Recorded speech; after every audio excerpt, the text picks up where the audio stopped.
De verdad que Dios sabe cómo hace sus cosas. No es la primera vez que me toca predicar, pero no es lo mismo estar en la casa, recitarlo en la casa, que estar aquí delante. No se fluye igual de la misma manera, pero el Señor nos va a ayudar. Más que una prédica es como una exhortación, se podría decir, porque yo les vengo a traer consejos de experiencias vividas. Entonces, le puse como título, ¿cómo iniciar una relación con Dios? Ustedes se lo van a encontrar como que, bueno, eso todo el mundo lo sabe, pero siempre nos dicen, tienes que tener una relación con el Señor, tienes que orar, tienes que leer la palabra, pero no te dan como los pasos, o sea, tú tienes que hacer esto, luego esto, como que no te dan como una explicación detallada. Y al momento de tú iniciar no sabes qué hacer. No sé si a ustedes les ha pasado. ¿Les ha pasado? Sí, muchas veces. Entonces, hay varios tipos de creyentes. Están los creyentes que nunca han iniciado esa relación con Dios. Tienen mucho tiempo en el Evangelio, pero no tienen esa relación con el Señor. Y están los creyentes que han iniciado, han menguado, vuelven e inician y vuelven y menguan. O sea, yo sé que la mayoría se encuentra en esa situación, que las ocupaciones te arropan y descuidas ese tiempo.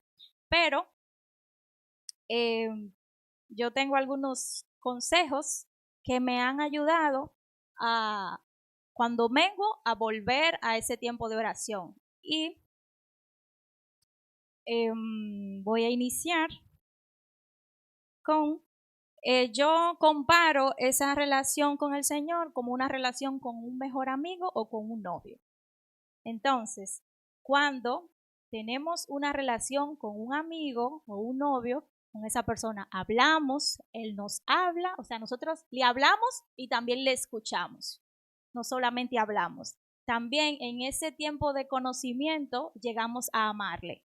Así yo lo comparo, la relación con el Señor, como la relación con un amigo, un mejor amigo y con un novio. Entonces, el primer punto que quiero tratar es la disposición. O sea, eso es lo primero que debe de haber en nosotros, disposición, que yo considero que es lo más importante, porque desde que nosotros tomamos la decisión y decidimos, o sea, es el inicio, porque si no hay disposición, entonces nunca vamos a iniciar. O sea que lo primero es disposición. Entonces, tenemos que entender que tenemos una lucha, porque nuestra carne nunca va a tener deseos de orar, nuestra carne nunca va a tener deseos de hacer las cosas espirituales. Y dice la palabra en Gálatas 5:17, porque el deseo de la carne es contra el espíritu y el del espíritu es contra la carne. Y estos dos se oponen entre sí para que no hagáis lo que quisiereis. O sea que siempre vamos a tener una lucha. Por eso es la parte más importante y por eso es que tenemos la lucha más grande, porque la carne, nuestro deseo siempre va a querer todo lo contrario. Mientras nosotros queremos agradar al Señor, nuestra carne quiere dormir, nuestra carne quiere jugar videojuegos, nuestra carne quiere mirar televisión. Entonces, cuando nosotros logramos disponer nuestro corazón, vamos a comenzar con el paso más importante. Y también lo podemos ver en Daniel 10:12. Siempre cuando escucho la palabra disponer o disposición, me recuerda a Daniel. En Daniel 10:12 dice, entonces me dijo, o sea, eso es Daniel diciendo que el Señor le dijo, no temas, Daniel, porque desde el día en que dispusiste en tu corazón entender y humillarte delante de Dios, fueron oídas tus palabras y a causa de tus palabras he venido. O sea que vemos la importancia, cuán importante es la disposición de nosotros delante del Señor, la disposición que tenemos para buscar su presencia, para relacionarnos con Él. Vemos que desde que Daniel dispuso en su corazón, ya su oración fue escuchada. Justo, o sea, ni siquiera él había abierto su boca, ni siquiera él había elevado una oración al Señor. Ya el Señor le dijo, ya yo escuché tus oraciones, solo por la disposición. O sea que ese es el punto más importante. Negarnos a nosotros mismos, a nuestros deseos, disponer nuestro corazón y ahí el Señor va a respaldarnos. Ese es el primer punto. Entonces, el segundo es buscar un lugar adecuado. Tenemos que buscar en nuestra casa un lugar que sea tranquilo, que nos sintamos cómodos. Yo por lo general no tiendo a orar de rodillas mucho tiempo porque me duelen las rodillas. Entonces eso va a ser una distracción. Porque si yo quiero pasar un tiempo de calidad con el Señor, si estoy de rodillas, voy a estar pensando, ay, me duelen las rodillas, quiero terminar, quiero pararme. Entonces yo por lo general lo hago sentada. Entonces eso es lo primero, buscar un lugar que te sientas cómoda. Y un horario en el que te sea más factible. Por eso, por lo general, se ora en la mañanita tempranito o en la noche. Hay personas que llegan muy cansados del trabajo que no le conviene orar de noche porque se duermen. Entonces, lo hacen justo antes de ir a trabajar. Toman ese tiempo, se levantan una hora antes y lo hacen. ¿Por qué? Porque esos horarios son más tranquilos, no hay distracción. Ese es otro punto dentro de este. Quitar todo tipo de distracción.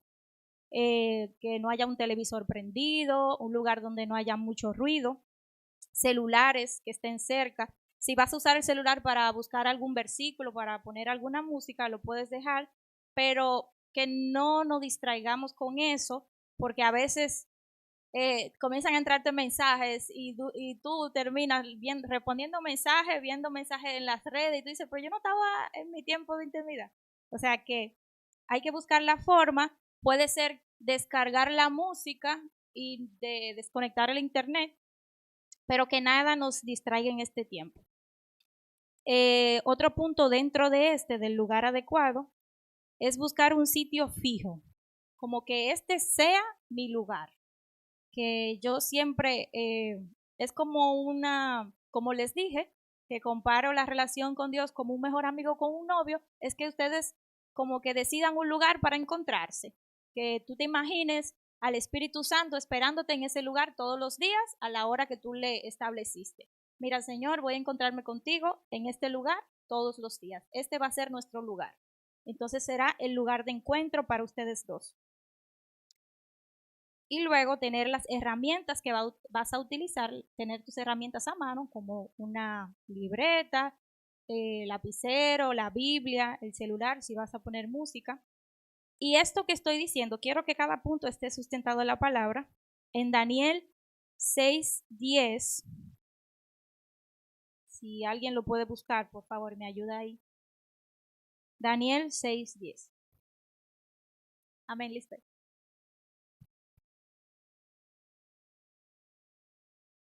Cuando Daniel supo que el edicto había sido firmado, entró en su casa y abiertas las ventanas de su cámara que daban hacia Jerusalén, se arrodillaba 3 veces al día y oraba y daba gracias delante de su Dios como lo solía hacer antes. Amén. Vemos que Daniel acostumbraba a orar en ese mismo lugar. Dice como lo solía hacer antes. O sea, él tenía la costumbre de encontrarse con el Señor en su recámara. Entonces, tenemos el primer punto. ¿Quién se acuerda del primer punto?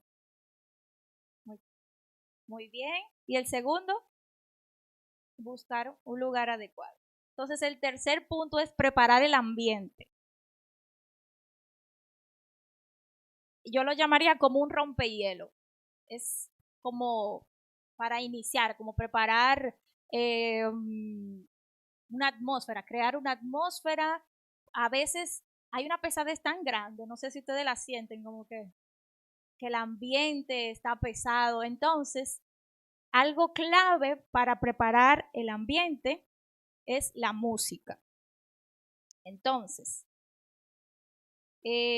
vamos a buscar una música que sea adecuada.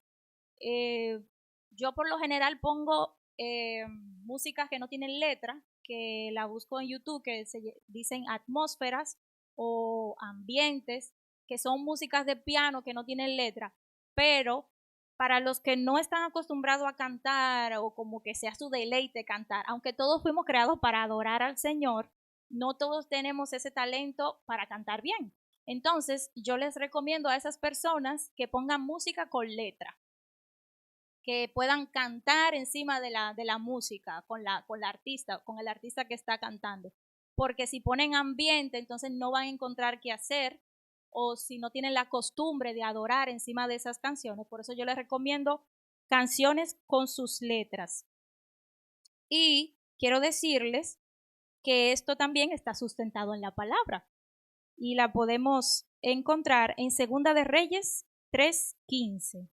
Si alguien lo puede buscar, por favor. Amén, Génesis.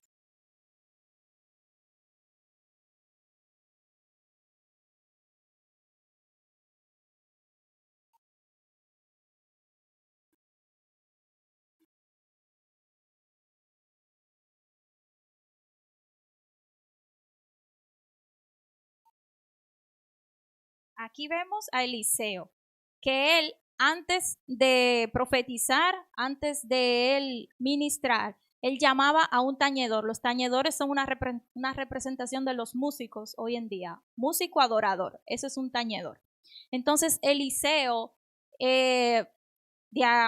o sea, antes de él ministrar, él traía el tañedor porque él sabía que cuando ese músico tocara, se iba a preparar el ambiente. Dice la palabra que la mano del Señor vino sobre Eliseo. O sea que cuando nosotros preparamos el ambiente con música, cuando alabamos al Señor, el Señor como que abre los cielos, es como una simbología. Entonces ahí vemos lo espiritual, o sea, se manifiesta lo espiritual, porque Eliseo era profeta, sin embargo, él necesitó de la música para poder ministrar. Como yo le dije anteriormente, hay ambientes que son muy pesados, entonces la música hace que todo se aligere, que todo se prepare para que nosotros comencemos nuestro tiempo devocional con el Señor. Entonces, el cuarto punto es leer la palabra. Ese es el orden en el que yo lo hago, pero si ustedes quieren lo pueden cambiar. Yo primero preparo el ambiente con la música y luego leo la palabra. Hay personas que oran primero, pero a mí me gusta leer la palabra. Entonces, sabemos que esto es bíblico, el Señor nos manda a escudriñar las escrituras. Y en esta parte también nos ponemos indecisos, porque hay veces que decimos, ¿y qué yo voy a leer? Como que no encontramos qué pasaje leer, por dónde empezar, si por Génesis, si por Mateo, si por los Salmos, entonces como que estamos indecisos en esa parte, pero yo les recomiendo leer los Salmos. Pero, o sea, es una opción. Empezar con los Salmos, Salmo 1 y ahí cada día leer un salmo diferente, un capítulo completo. Pero si eres de las personas que no entienden mucho los textos poéticos o de ese tipo, también puedes empezar desde Mateo, con las historias que hablan de Jesús. Entonces, el quinto punto, luego de leer la palabra, es meditar en la palabra. No solo leerla, también el Señor nos manda a escudriñar. Y meditar es como sacarle explicación a nuestra vida, como una aplicación para nuestra vida. Ponernos en el lugar de la persona, entrar en escena. Un ejemplo, cuando David dice, alzaré mis ojos a los montes, ¿de dónde vendrá mi socorro? Mi socorro viene de Jehová, que hizo los cielos y la tierra. Es que nos pongamos a pensar, bueno, David se encontraba en una situación difícil, por eso dijo, alzaré mis ojos a los montes. O sea, normalmente cuando las personas se encuentran en situaciones difíciles, se desesperan y esa es como una acción de una persona desesperada que alza sus ojos al cielo. Pero él mismo se responde, él dice, ¿de dónde vendrá mi socorro? Y luego dice, mi socorro viene de Jehová. Entonces vemos a un David en una situación atribulada, que se hace una pregunta y él mismo se la responde. ¿Por qué? Porque ya él tenía una relación con el Señor y él sabía que solo de Dios podía venir su socorro. Entonces comenzamos a decirle: Señor, ayúdame a acudir a ti cuando me encuentre en un momento difícil, así como hizo David. Ahí tú estás aplicando la palabra, tú estás diciendo: Señor, ayúdame a acordarme de esta palabra, así como David, a acudir a ti, no acudir a los demás. Y también podemos sacar de ahí que David tenía una esperanza y él sabía a quién acudir. Pero ¿y las personas que no conocen al Señor? O sea, podemos pensar: gracias, Señor, porque te conozco, o porque sé que tú existes, porque puedo acudir a ti en mi tiempo difícil. Ten misericordia de las personas que no pueden hacerlo, que no tienen esa esperanza que yo tengo. Ahí le agradecemos al Señor. Entonces ahí meditamos en su palabra. ¿Qué más? Siguiente punto: orar.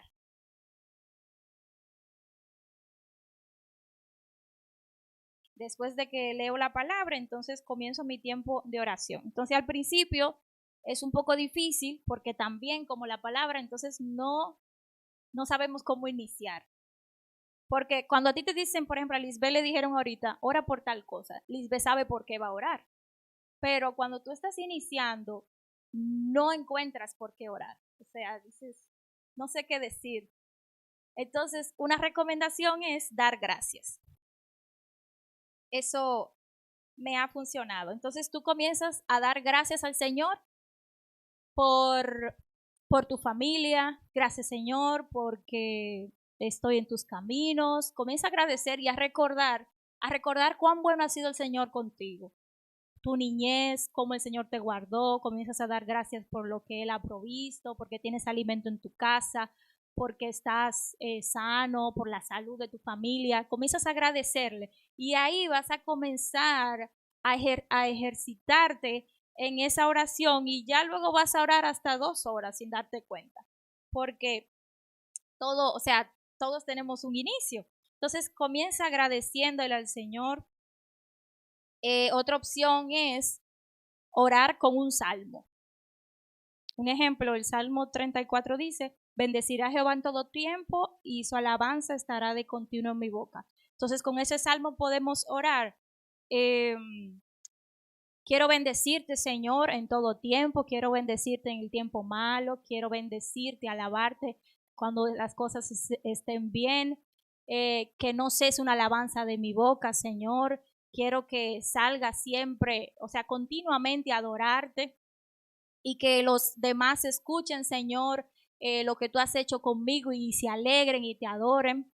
Entonces podemos también orar con los salmos. Ya luego, cuando vayan entrando las peticiones, entonces ahí se va poniendo un poquito más compleja la oración, porque vas a orar por algo específico, pero puedes iniciar con esto: dar gracias y con los salmos. Otro punto es orar con sinceridad. Ya esto es más adelante, ya después de que tenemos el ejercicio de la oración. Tenemos que orar abriendo nuestro corazón delante del Señor. El Señor quiere que seamos transparentes delante de Él. Como le dije al principio, a nuestros amigos le contamos todo, a nuestros mejores amigos. Incluso tenemos más confianza con nuestros amigos que con nuestros padres. Entonces, al Señor le gusta que tengamos ese tipo de relación con Él, contarle todo, absolutamente todo. Hacerle preguntas de nuestro diario vivir, pasar tiempo con Él. O sea, es contarle las cosas más íntimas que a ti te daría vergüenza contarle a alguien. El Señor le agrada que tú o sea, le expongas tu situación. Señor, me siento triste por tal y tal cosa. Señor, pequé, hice tal cosa que no te agradaba. Mira, Señor, estoy aburrido en este momento, no sé qué hacer. O sea, que sea sincero delante de su presencia. Y eso tiene un sustento bíblico. Al Señor le agrada que le expongamos lo que sentimos. Y eso lo podemos encontrar en Marcos 10:51. Esa es la historia del ciego Bartimeo. Respondiendo Jesús le dijo, ¿qué quieres que te haga? ¿Ustedes no creen que Jesús sabía lo que él tenía? Y también a simple vista a los ciegos se le nota, o sea, a los no videntes se le nota su condición. Pero Dios, a pesar de lo que se veía físicamente, Dios sabía lo que él tenía y lo que él necesitaba. Sin embargo, el Señor le dijo, ¿qué quieres que te haga? Y no solamente en esa ocasión, en varias ocasiones personas se acercaron para ser sanadas y el Señor le preguntó lo mismo. ¿Qué quieres que te haga? O sea, que el Señor le gusta que nosotros le expongamos, o sea, como que le contamos lo que nos pasa, aunque Él lo sepa, Él lo sabe todo, pero a Él le gusta que le hablemos porque ahí se va creando una relación de amistad, ahí se va fortaleciendo esa relación que Él quiere que tengamos con Él. Y el último punto es orar sin cesar. Ya cuando tenemos esa madurez en la oración con el Señor, no vamos a tener que estar en ese lugar que acordamos con Él, o sea, que solamente ahí oremos, sino que nos mantengamos orando. No quiero decir que uno va a estar orando, déjame ver cómo le explico. Por ejemplo, en el trabajo, usted sabe que usted no puede estar orando en voz alta, tiene que estar concentrado en lo que está haciendo. Pero hay tiempos que le permiten a usted estar como en una comunión con el Señor. Por ejemplo, hay personas que mientras están conduciendo, están hablando con el Señor, y a eso es que el Señor se refiere con orar sin cesar, a tener esa comunión constante con el Señor. Como si tú supieras que Él está ahí contigo, como hablando sola, en otra palabra. Tú le dices, Señor, mira esto, esta decisión que tengo que tomar, ¿qué tú crees de esto? Y a esa relación es que el Señor se refiere, a orar sin cesar, o sea, estar siempre velando, no a olvidarlo. Entonces, como nosotros al inicio, como le dije al inicio, que yo imagino al Señor como un amigo, un mejor amigo o como un novio, entonces cuando yo descuido ese tiempo de oración, yo me lo imagino a Él solo ahí esperándome. Entonces eso como que me entristece porque se supone que si yo tengo un amigo o un novio que amo, yo no voy a dejarlo esperando. Ustedes dejarían a una persona plantada en una cita, ¿verdad que no? Así como que entonces yo me lo imagino así, me lo visualizo esperándome, entonces eso me entristece y o sea, como que me anima a no dejar ese tiempo que paso con Él. Y para concluir, a lo último que quiero llegar es a el afecto de amar al Señor. O sea, cuando nosotros iniciamos este tiempo de oración con Él, va a llegar un punto que lo vamos a amar. Y a la persona que nosotros amamos no queremos hacerlo sufrir. Cuando nosotros amamos a alguien no le decimos palabras hirientes, no lo negamos, no hacemos cosas que sabemos que no le agradan. Entonces sabemos que el pecado no le agrada al Señor. Entonces si lo amamos realmente, vamos a evitar pecar. Y si pecamos, nos vamos a arrepentir inmediatamente. Entonces, cuando pongamos todo esto en práctica, vamos a llegar a conocer a Dios Padre, a su Hijo y al Espíritu Santo, porque Él se va a revelar a nuestra vida de acuerdo a nuestra necesidad. Y vamos a amarle. Cuando pasemos tiempo con Él, cuando le amemos, vamos a hacer lo que a Él le agrada. Vamos a saber sus gustos. Cuando ustedes conocen a una persona, van a saber lo que le gusta y lo que no le gusta. O sea, es tan cercana la relación que van a sentir lo que él siente. No sé si ustedes se han dado cuenta, aquí a veces hay personas que están, a mí me ha pasado en varias ocasiones mientras estoy adorando, que yo siento lo que el Señor siente. Creo que Moisés una vez tuvo una experiencia que él sentía lo que el Espíritu Santo sentía. Era como en una visión o un sueño. Y eso es lo que nos va a pasar cuando nos relacionemos estrechamente con Él. Vamos a sentir cuando Él esté triste, cuando esté alegre. Y esa es la relación que Él quiere que tengamos con Él. Amén. Dios les bendiga.